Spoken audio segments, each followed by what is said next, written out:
자, 이제 마지막 시간이죠. 471페이지입니다. 자, 법정 지상권이 나오고 있습니다. 제 366조에서 규정하고 있는 내용입니다. 자, 법정 지상권이 어떤 거냐? 이런 거예요. 자, 그러니까 토지가 있고, 자, 토지가 갑소유의 토지입니다. 갑거. 자, 그리고 갑이 토지 위에 건물도 가지고 있습니다. 자, 건물도 갑거.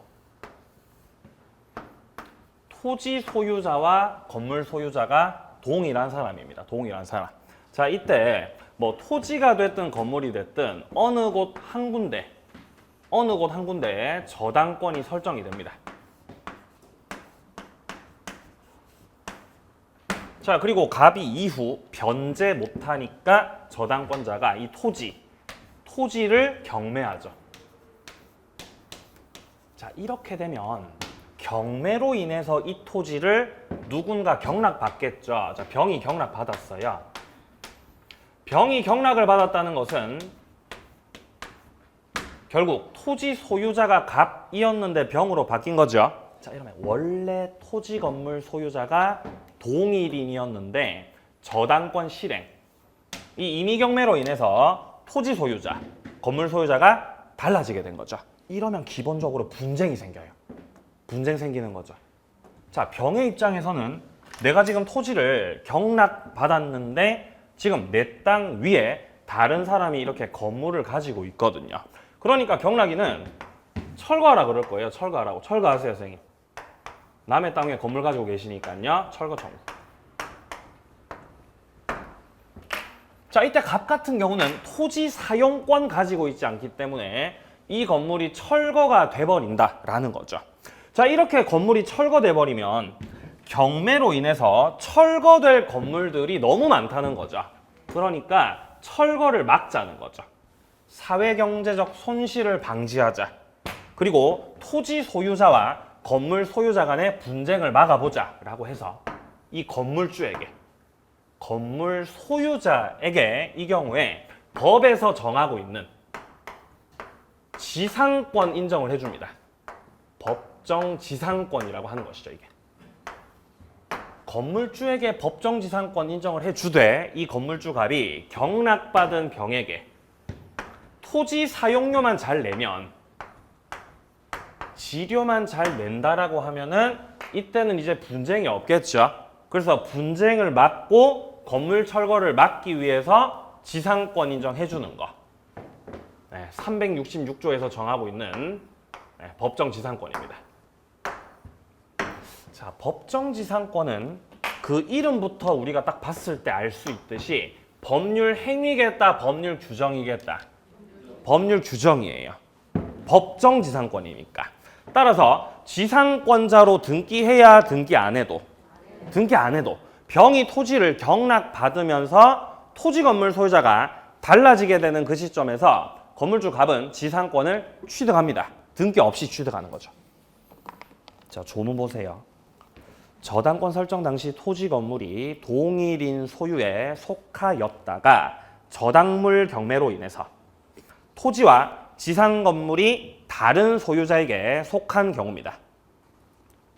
이때 토지 소유자는 건물 소유자에 대해서 지상권을 설정한 것으로 본다. 이게 바로 366조 법정 지상권입니다. 자, 그 밑에 인정 근거가 나와 있죠. 자, 취지를 좀 보시면요. 자, 둘째 줄에 보시면 토지와 건물의 소유권이 달라지는 경우에 건물 철거라고 하는 사회적, 경제적 손실을 방지하기 위해서 법률에서 건물주에게 토지에 대한 지상권, 사용권을 인정해주는 제도다라는 것입니다.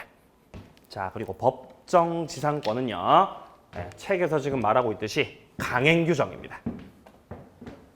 특약으로 배제시킬 수 없습니다. 강행 규정에 해당됩니다. 즉, 요건을 갖추면 법정 지상권 취득을 한다라는 것이죠. 자, 우리 책에서 지금 밑에 성립 요건이 나오고 있죠. 결국 우리 시험에 출제가 될 때도 성립하는지 안 하는지 성립의 여부를 물어보게 됩니다. 자, 첫 번째 성립 요건.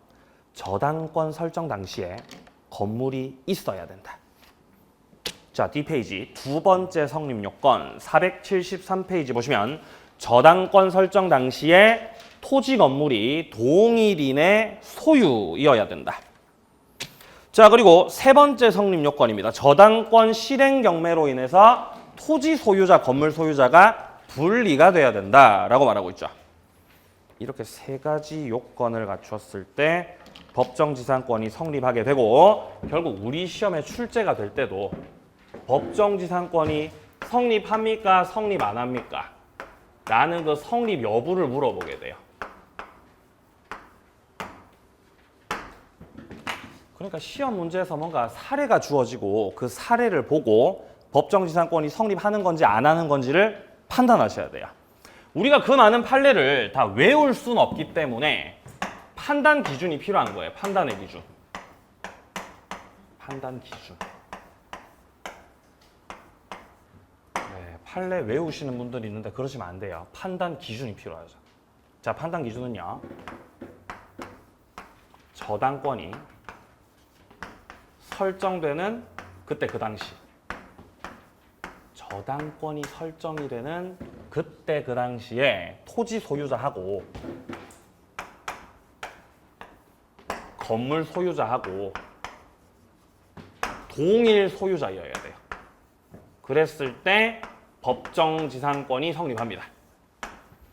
우리 책에서는 세 가지 성립 요건을 말하고 있지만 그거를 한 문장으로 줄여본다면은 요거죠. 설정 당시에 토지 건물이 동일 소유자여야 된다.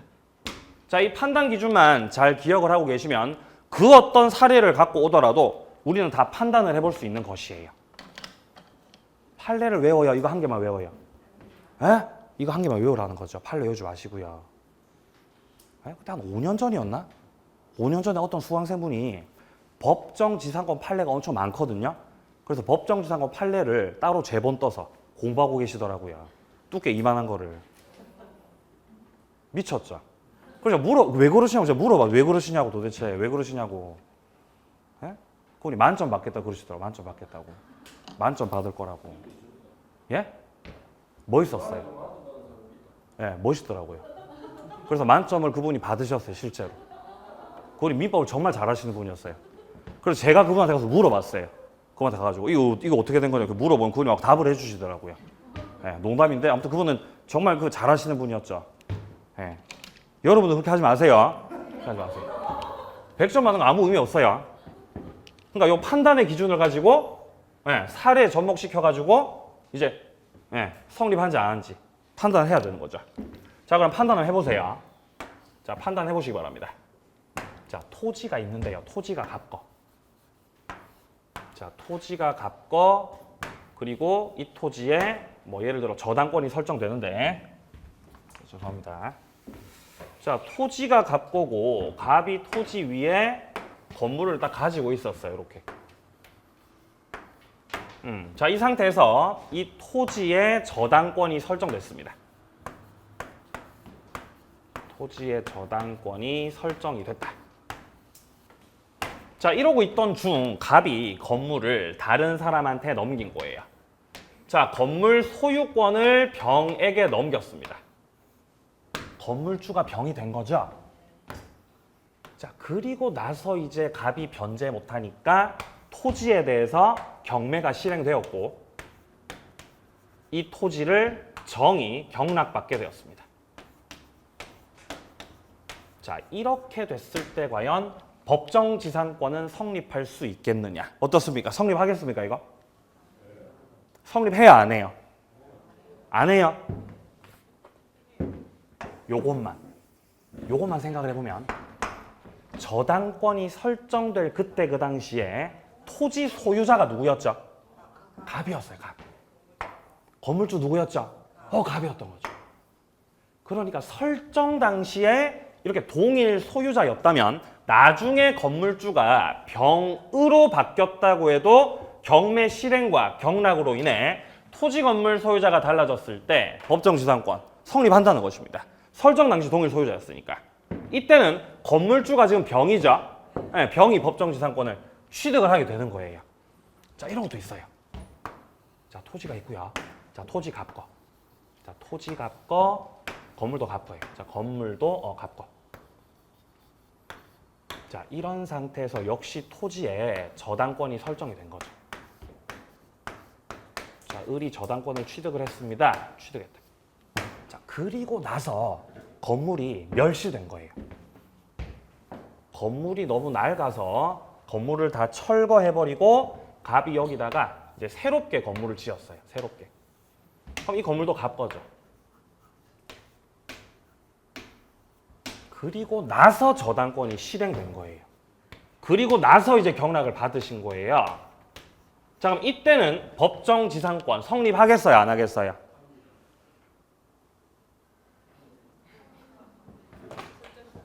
저당권 설정 당시 토지 소유자 누구였죠? 갑이었어요. 갑. 아니 그리고 저당권 설정 당시 건물이 있었습니까? 네, 있었죠. 이거보다 좀 작은 건물이 있었어요. 그죠? 그리고 그 건물 누구 거였어요? 갑 거였죠. 그러면 설정 당시 토지 건물 소유자가 동일인이었죠.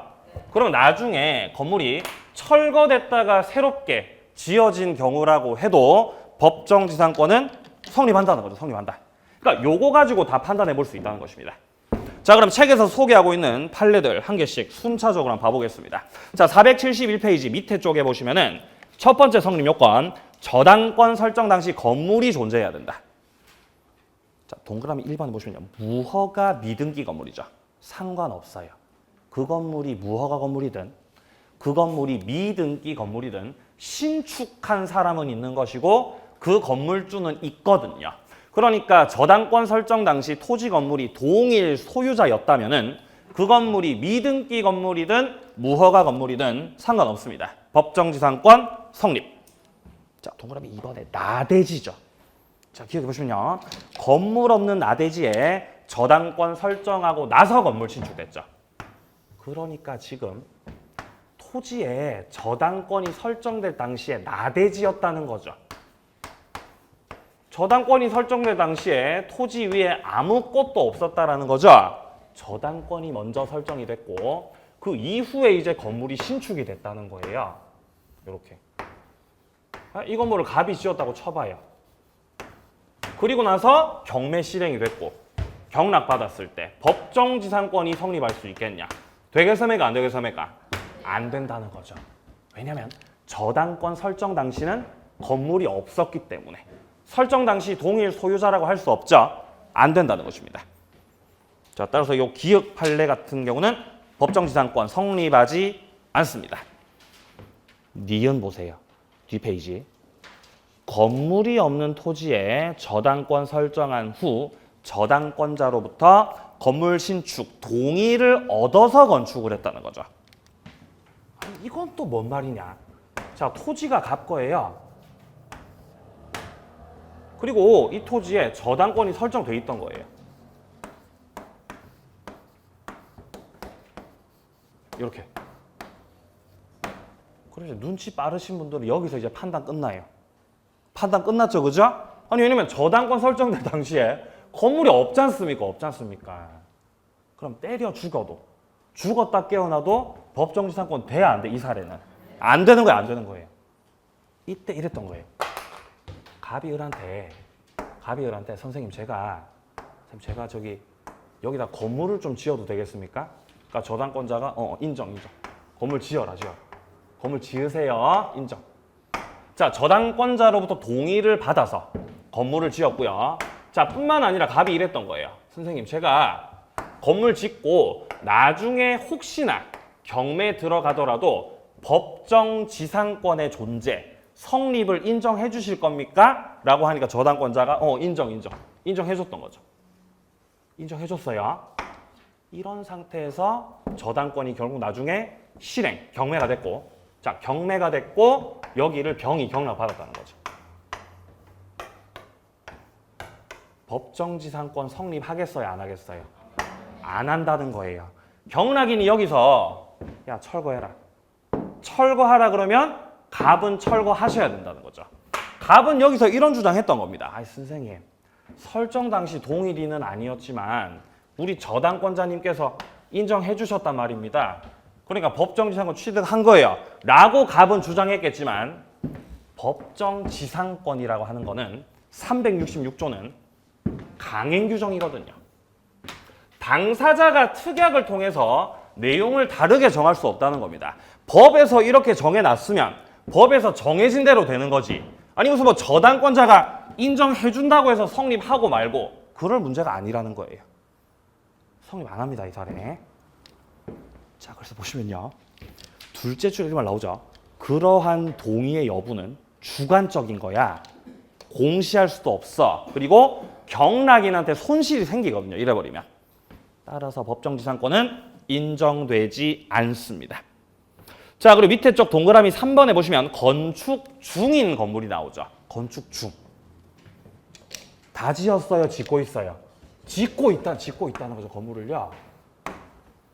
자, 갑이 토지 가지고 있고 이 토지에 저당권이 설정이 되는 그때 그 당시가 어떤 상황이었냐? 짓고 있던 중이라는 거예요. 건물을요. 건물을 짓고 있어요. 이제 얼마 안 남았어요.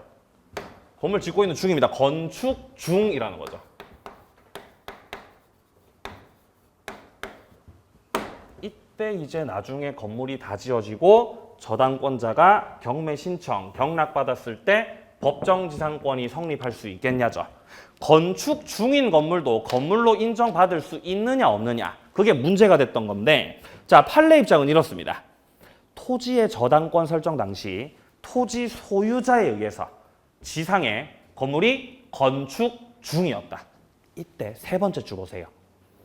건물의 규모나 종류가 외형상 예상할 수 있는 정도까지 축이 진전되어 있었고 그 후 경락인이 매각대금 다 낸 때까지 기둥, 주벽, 지붕 이런 것들이 이루어져서 부동산으로 봐줄 수 있는 정도까지 이미 진전이 돼 있었던 거죠. 법정지상권 인정해줬던 거예요. 건축 중이라고 해도. 자, 내려가서 동그라미 4번입니다.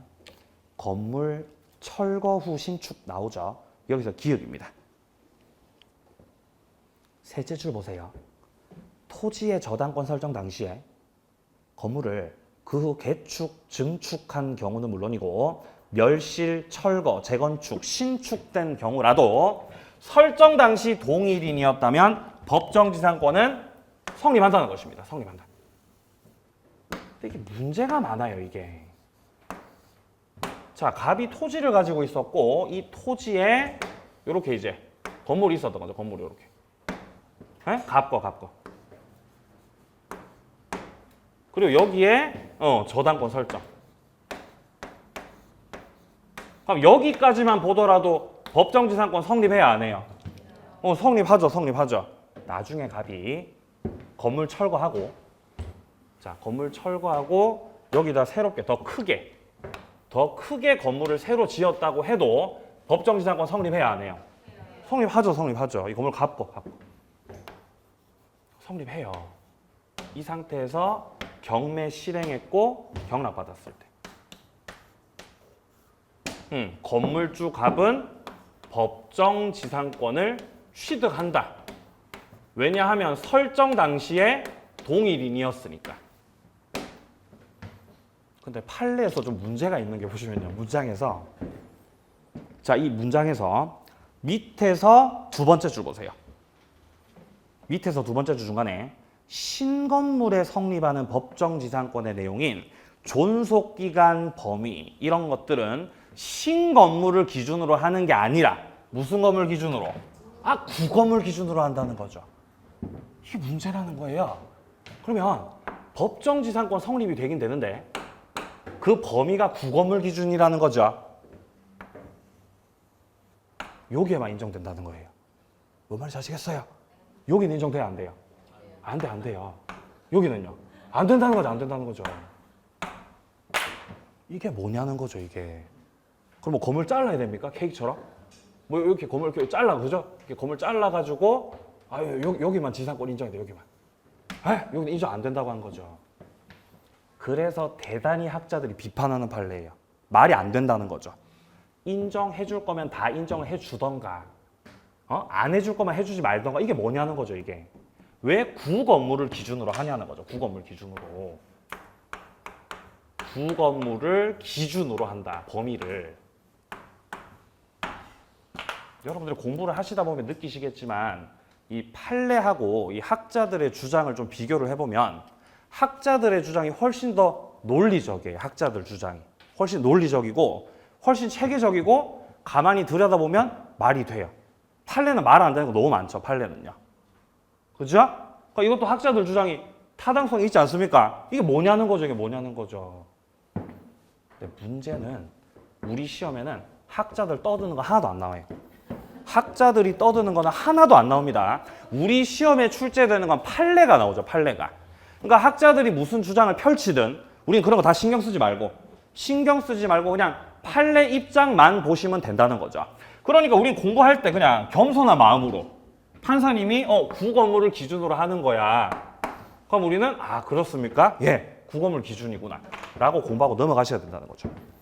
비판은 맞습니다. 다만 자, 그래서 구건물을 기준으로 한다는 거. 자, 그러면 오른쪽 페이지 가세요. 자, 밑에 쪽 양괄호 2번에 보시면 저당권 설정 당시 토지 건물이 동일인 소유이어야 된다. 자, 동그라미 1번 확인합니다. 설정 당시의 토지 건물이 동일인 소유고 토지 건물의 어느 한쪽이나 양쪽에 저당권 설정되어야 된다. 설정 당시에 소유자가 동일하면 그 후에 어느 한쪽이나 양쪽이 제3자에게 양도가 돼서 소유자가 달라진다고 해도 법정지상권은 성립한다는 거죠. 이게 바로 여기서 말씀드렸던 거죠. 저당권이 설정될 당시에 동일 소유자였다면은 그 후에 양도가 돼서 소유자가 달라졌다고 해도 법정지상권은 성립한다는 거죠. 성립한다. 자, 밑에 동그라미 2번에 보세요. 미등기 건물과 대지를 함께 매수했던 사건입니다. 자, 이거는 뭐냐? 자, 이거 어떤 거냐면 이런 거예요. 자, 일단 토지 건물이 둘 다 갑거였어요.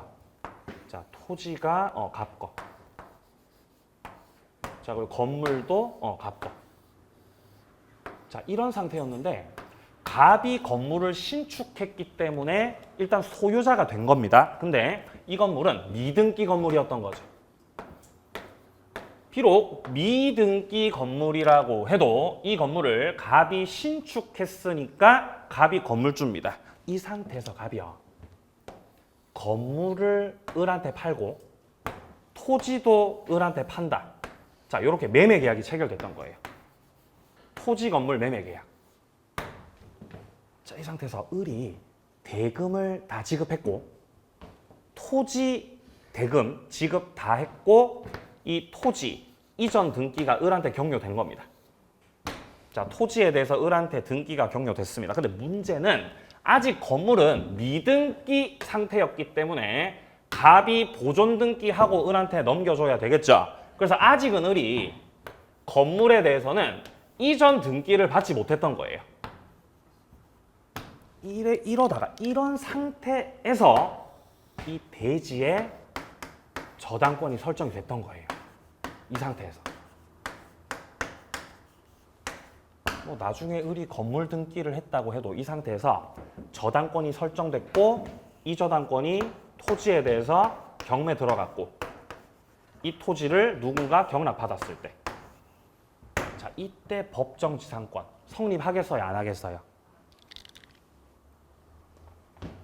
자, 우리가 생각해야 되는 건 설정 당시 동일 소유자였냐 아니었냐를 봐야 되는 거예요. 자, 그러니까 지금 저당권이 설정될 그때 그 당시 토지 소유자가 누구였어요? 토지 소유자 을이었죠. 을. 등기 받았으니까요. 맞아요. 건물주는 누구였어요? 갑이었던 거예요. 왜냐면 을이 아직 등기 못 받았거든요. 건물은요. 해서 설정 당시 토지 건물 소유자가 달랐기 때문에 이 경우는 법정지상권 성립할 수가 없었던 겁니다. 없었던 거. 자, 보시면 미등기 건물을 대지와 함께 매수한 사람이 대지에 관해서만 등기 넘겨받고 건물에 대해서는 등기 이전받지 못하고 있다가 대지에 저당권 설정하고 그 저당권 실행으로 대지 경매 다른 사람 소유가 됐을 때 저당권 설정 당시에 이미 대지 건물이 각각 다른 사람 소유에 속하고 있었기 때문에 이때는 법정지상권 성립하지 않는다라는 것입니다. 뒷페이지요. 자, 양괄호 3번에 보시면 저당권 실행으로 인해서 분리가 돼야 됩니다. 저당권 실행이 임의경매입니다. 임의경매. 자, 저당권이 실행된 걸 임의경매라 그래요. 임의경매. 예? 요 경매를 임의경매라 그래. 임의경매. 강제경매. 노. 임의경매. 자, 그래서 임의경매가 아니라 지금 이 단락에서 뭐 둘째 줄에 보시면은 강제경매. 예? 뭐 매매. 이런 식으로 소유자가 달라졌다. 이때는 366조 법정지상권이 아니라 관습법상 법정지상권입니다. 관습법상 법정지상권은 3월 달에 만납니다. 지금은 빠이빠이. 자, 밑에 내용 보세요. 등기가 필요하지 않아요. 등기가 필요하지 않습니다. 법률 규정에 해당되겠죠. 자, 여기까지 법정지상권이었고요. 이거랑 비교해서 좀 보셔야 되는 게 오른쪽 페이지에 나오고 있는 일괄경매권이라고 하는 것입니다. 일괄경매권. 자, 일괄경매권이 어떤 경우에 쓰이냐 하면은요, 이런 거예요. 자, 토지가 갑거고, 토지 갑거. 자, 그리고 갑소유 토지에 저당권이 설정이 됩니다.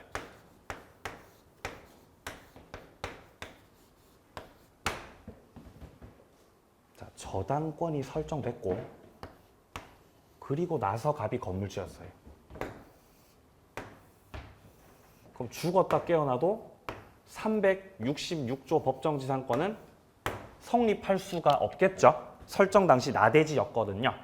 자, 이때 이 저당권자가 이 대지에 대해서 경매를 신청했고 이 대지를 경락받았을 때, 병이 경락받았을 때, 자, 이 경우는 저당권 설정 당시에 동일인이 아니었기 때문에 경락인 병이 갑한테 철거 청구하면 갑은 이 건물을 철거할 수밖에 없는 거예요. 법정지상권 성립 안 하는 사례니까, 요 사례는. 그러니까 이 경우도 이 건물이 너무 아깝다는 거죠. 이 철거되는 건물이 너무 아깝다. 이것도 결국 사회경제적으로 손실이 되니까, 그러면 이 건물이 철거당하지 않으려면 어떻게 해야 될까? 저당권자가 경매를 할 때 토지만 경매하지 말고 건물도 같이 경매하시라는 거예요. 이게 일괄경매권입니다. 토지와 건물을 일괄해서 경매하시라는 겁니다. 일괄경매권. 자, 이게 우리 민법 365조에 규정되어 있는 내용입니다. 토지하고 건물하고 일괄해서 경매를 하면 얘가 경락을 받을 때, 병이 경락받을 때 토지만 경락받는 게 아니라 뭐도 같이 경락받아요. 건물도 같이 받거든요. 그럼 건물 철거돼요? 철거 안 돼요? 이 철거 안 되죠. 자기 땅에 자기 건물을 소유하게 되기 때문에 철거당하지 않게 되는 겁니다. 이렇게 법정지상권이 성립되지 않는 상황에서 저당권자에게 일괄경매권을 인정을 해줌으로써 또 철거를 막아보고자 하는 그 제도, 이게 365조가 되겠습니다. 자, 책 보세요. 365조. 자, 1항에 보시면 토지를 목적으로 하는 저당권이 설정된 후 설정자가 토지의 건물을 축조했다. 이때 저당권자는 토지와 함께 건물에 대해서도 경매 청구할 수 있다. 자, 근데 2항에 보시면요. 그 건물의 경매 대금에 대해서는 우선 변제 받을 권리가 없다 그러죠. 일단 일괄해서 경매를 신청할 수 있습니다. 자, 그래서 일괄 경매 신청을 하면 이 토지에 대한 매각 대금도 있겠지만, 자, 일괄 경매 신청을 했을 때 이 토지에 대한 매각 대금도 있겠지만 건물에 대한 매각 대금도 있겠죠. 이 둘의 매각 대금이 있을 때 이 저당권은 토지 저당권이기 때문에 토지 매각 대금에 대해서는 당연히 우선 변제권 행사하시는 거 할 수 있겠죠. 토지 저당권자니까. 근데 토지 저당권 효력은 토지 위에 있는 건물. 이거는 토지하고 부합되는 거, 부합이 안 되는 거. 부합이 안 되는 겁니다.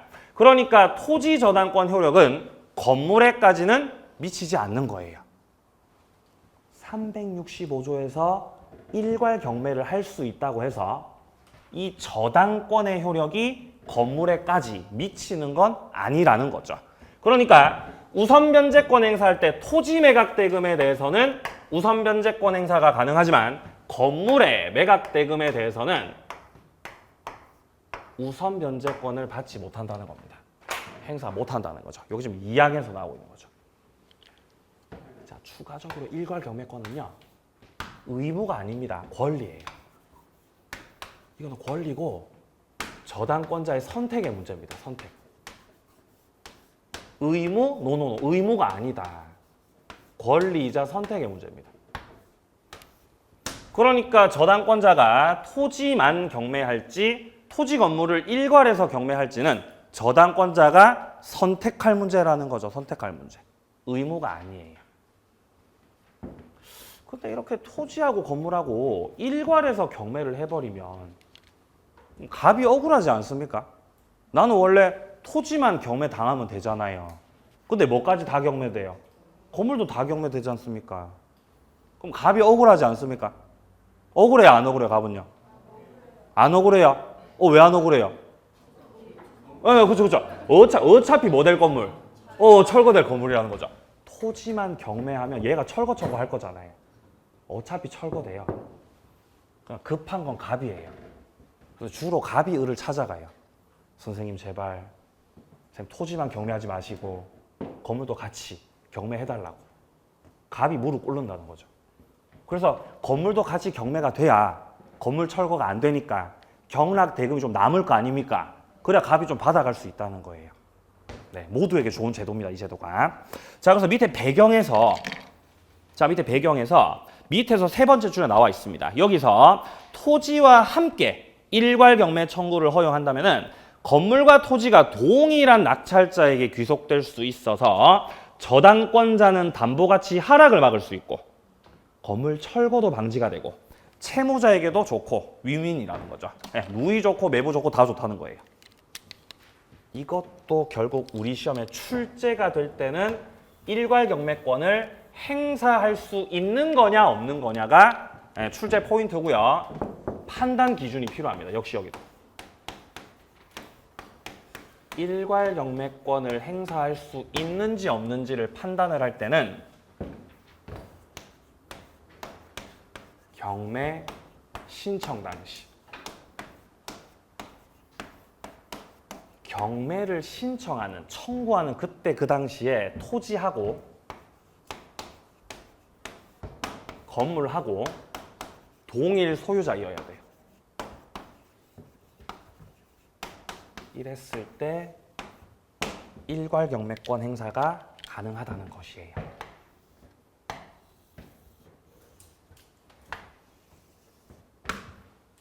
(366조) 법정지상권의 판단 기준은 저당권 설정 당시 동일 소유자.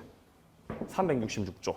자, 그리고 365조 일괄 경매권의 판단 기준은 경매 신청 당시의 동일 소유자. 이게 판단 시점이 다릅니다. 잠깐 판단해 보세요. 자, 토지가 갑거. 토지 갑거 여기에 저당권 설정됐어요. 그럼 뭐 죽었다 깨어나도 366조 법정지상권은 안 되는 거죠. 나대지에 저당권 설정됐거든요. 자, 이러고 있다가 갑이 여기다가 건물을 신축을 했습니다. 이런 상태라면 저당권자가 경매 신청을 할 때 토지 건물 일괄해서 경매 신청할 수 있습니다. 할 수 있겠죠, 그죠? 근데 만약에 경매 신청을 하려고 했는데 갑이 그새를 못 참고 건물을 팔아버렸어요.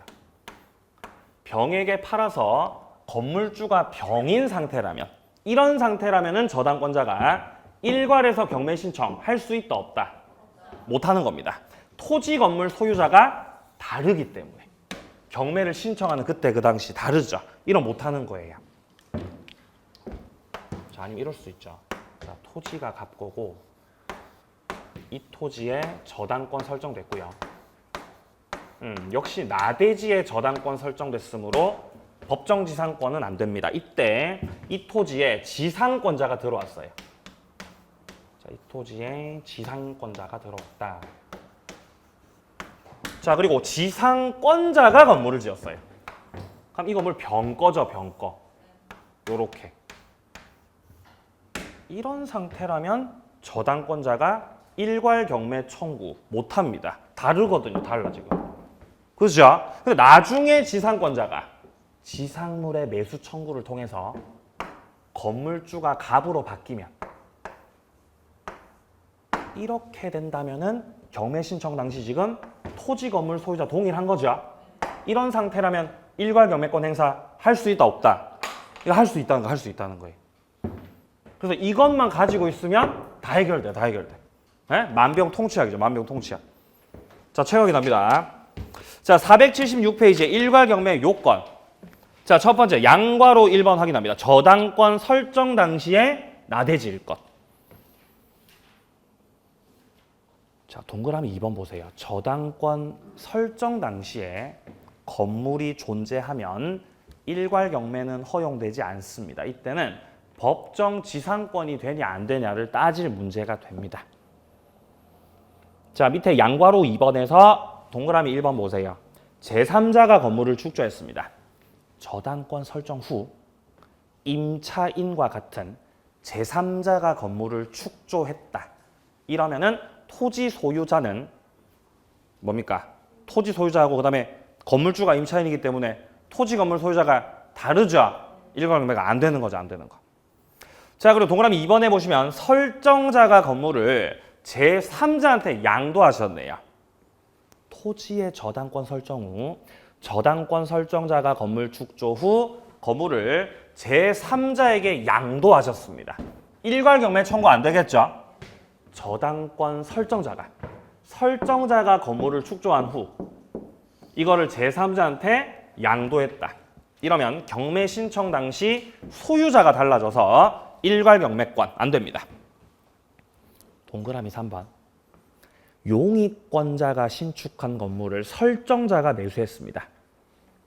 자, 둘째 줄에 보시면 저당 토지에 대해서 용익권 설정받은 자가 그 토지의 건물을 축조한 경우라도 저당권 설정자가 이후에 그 건물의 소유권을 취득을 했다는 거죠. 그러면 이제 일괄 경매권 행사가 가능하다는 것이에요. 용익권 설정받은 자가 신축한 건물에 대해서 이후 저당권 설정자가 그 건물을 매수했다. 라면은 이제 토지 건물 소유자가 같아진 거죠. 일괄 경매권 가능하다는 것입니다. 가능하다. 자, 밑에 효력 확인하세요. 자, 효력에서 첫째 줄 오른쪽 보세요. 저당권자는 토지 경매 대금에 대해서만 우선 변제 받을 수가 있고요. 건물의 경락 대금에 대해서는 우선 변제권 행사가 안 됩니다. 왜냐하면 건물에까지는 토지 저당권 효력이 미치지 않기 때문입니다. 자, 여기까지 366조하고 365조를 살펴봤는데요. 이 두 가지 제도의 공통점은 결국에 건물 철거를 방지하고자 하는 거예요. 건물이 철거되는 사회 경제적 손실을 방지하자는 거죠. 막아보자, 철거를. 자, 이를 위해서 인정하고 있는 것이 366조 법정지상권 그리고 365조 일괄 경매권이라는 겁니다. 자, 이 두 가지 제도는 이 길 자체가 완전히 다릅니다. 토지에 저당권이 설정이 되는 그때 그 당시 토지의 저당권이 설정되는 그때 그 당시 결국 경우의 수는 두 가지예요. 경우의 수가 두 가지라는 거죠. 토지에 저당권 설정될 당시에 그 토지 위에 건물이 있을 수도 있겠죠. 건물이 있다. 설정될 당시에. 근데 토지에 저당권 설정될 당시에 건물이 없을 수도 있죠. 없을 수도. 건물이 있는 경우에는 이때는 366조에서 규정하고 있는 법정지상권이 성립하는 것인가 안 하는 것인가 그거 따져봐야 돼요. 건물이 있을 때. 네, 토지 저당권 설정 당시 건물이 있을 때. 자, 366조 법정지상권 성립하려면은 언제 동일 소유자? 저당권 설정 당시.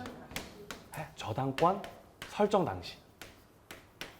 설정될 그때 그 당시에 토지 건물이 동일 소유자이어야 된다.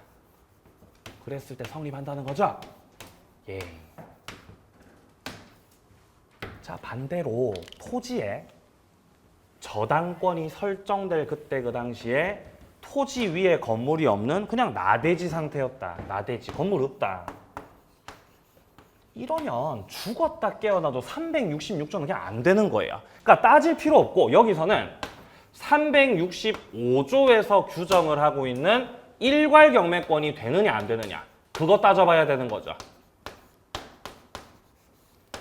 자, 그리고 일괄 경매권 인정이 되려면은 경매 신청 당시라는 거죠. 경매 신청 당시. 신청이 되는 그때 그 당시. 토지 건물이 동일 소유자. 1대 일괄 경매권 행사가 가능한 것이에요.